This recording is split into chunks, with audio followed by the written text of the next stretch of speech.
போச்சு.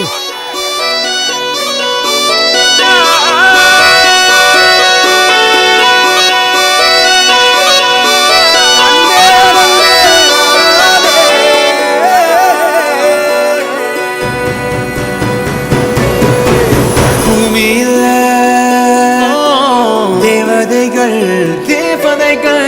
புன்னகையால் மனம் வீசிருங்கள் வானத்தில் ராஜமணிகள் ஓழி மழை என்ன வந்து பொழியுங்கள் மலர் சிந்தும் தேத்துழியில் அடையில்லாத சுவைதான் உன் பாசத்தில் கண்டேன் என் வாழ்க்கைக்கு ஒரு விடைதான் உண்மைகள் எங்கே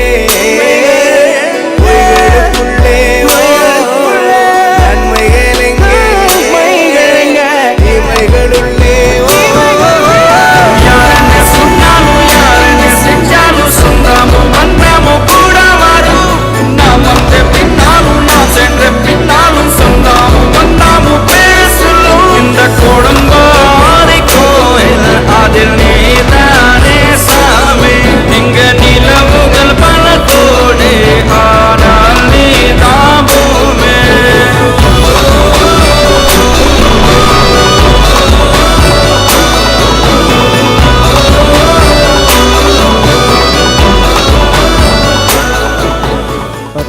தலைக்கட்டு ஓட்டு சாமியார் ஆசீர்வாதம் பண்றது தான் இருக்கு. யாருக்கு பண்ண போறாரோ?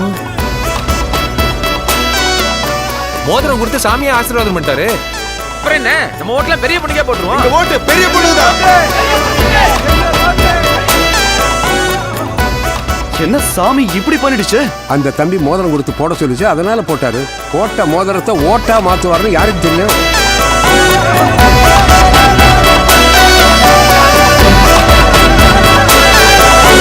சுற்றமும் உற்றமும் யாருமே இன்றி வாழ்ந்திடும் வீட்டினில் தெய்வம் இல்லை. பாசங்கள் நேசங்கள் ஏதுமே இன்றி வாழ்ந்திடும் வாழ்க்கையோ வாழ்க்கை இல்லை. பிரிந்தே நாம் வாழ்கின்ற போதிலும் நினைவுகள் நம்மை சேர்த்திடுமே.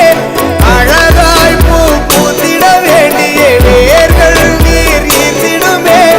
இன்னொரு ஜென்மம் அது கிடைத்தாலும் கூட இதுபோல் ஒரு சொந்தம் கிடைத்திட யாரென்ன சொன்னாலும் யாரென்ன செஞ்சாலும் சொந்தாமும் வந்தாமும் கூட வாடும் நாம் வந்த பின்னாலும் நாம் சென்ற பின்னாலும் சொந்தாமும் தேவையான எல்லா வசதியும் நான் செஞ்சு கொடுக்குறேன். அப்படியே கூட்டத்தை பார்த்து, ராமசாமி உன் தென்னை நல்லா காய்க்கதான் கேளுங்க. எதுக்கு கேளுங்க. ராமசாமி, உங்க தென்னை நல்லா காய்க்குதா? அம்மா, என் பேரு ராமசாமி. என் தோப்புல தென்னங்கன்னு இருக்குங்கிற வரைக்கும் தெரிஞ்சு வச்சிருக்கீங்களே. நீங்க தான் எங்க எம்எல்ஏ வரணும். எங்க எல்லா ஓட்டும் உங்களுக்கு தான். எல்லா ஊர்லயும் யாரோ ஒரு ராமசாமி கண்டிப்பா இருப்பான். அவன் தோட்டத்துல கண்டிப்பா ஒரு தென்னை மரம் இருக்கும். அதான் லாஜிக். பெரிய பொண்ணு, சின்ன பொண்ணு, நடு பொண்ணு.